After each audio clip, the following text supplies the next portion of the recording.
1 Kings 14. At that time Abijah the son of Jeroboam fell sick, and Jeroboam said to his wife, Arise and disguise yourself, that it not be known that you are the wife of Jeroboam, and go to Shiloh.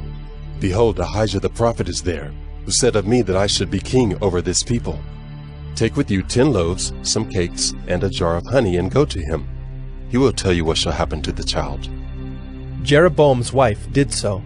She arose and went to Shiloh and came to the house of Ahijah. Now Ahijah could not see, for his eyes were dim because of his age.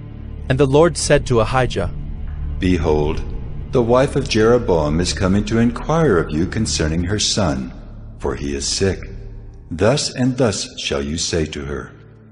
When she came, she pretended to be another woman. But when Ahijah heard the sound of her feet as she came in at the door, he said, Come in, wife of Jeroboam. Why do you pretend to be another? For I am charged with unbearable news for you.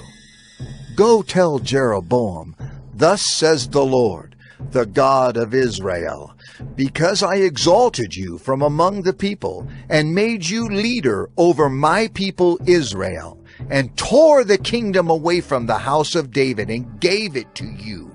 And yet you have not been like my servant David, who kept my commandments, and followed me with all his heart, doing only that which was right in my eyes. But you have done evil above all who were before you, and have gone and made for yourself other gods and metal images, provoking me to anger, and have cast me behind your back. Therefore, behold, I will bring harm upon the house of Jeroboam, and will cut off from Jeroboam every male, both bond and free in Israel, and will burn up the house of Jeroboam, as a man burns up dung until it is all gone. Anyone belonging to Jeroboam who dies in the city, the dogs shall eat. And anyone who dies in the open country, the birds of the heavens shall eat. For the Lord has spoken it.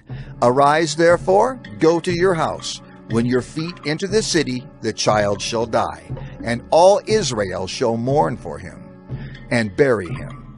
For he only of Jeroboam shall come to the grave, because in him there is found something pleasing to the Lord, the God of Israel, in the house of Jeroboam.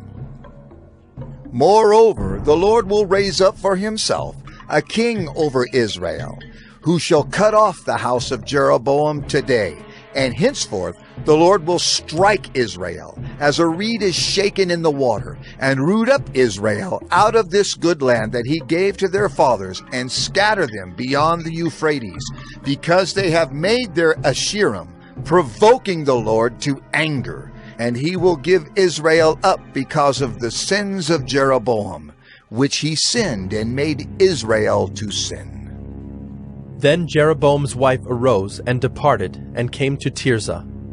And as she came to the threshold of the house, the child died. And all Israel buried him, and mourned for him according to the word of the Lord, which he spoke by his servant Ahijah the prophet. Now the rest of the acts of Jeroboam, how he warred and how he reigned, behold, they are written in the book of the Chronicles of the kings of Israel. And the time that Jeroboam reigned was 22 years.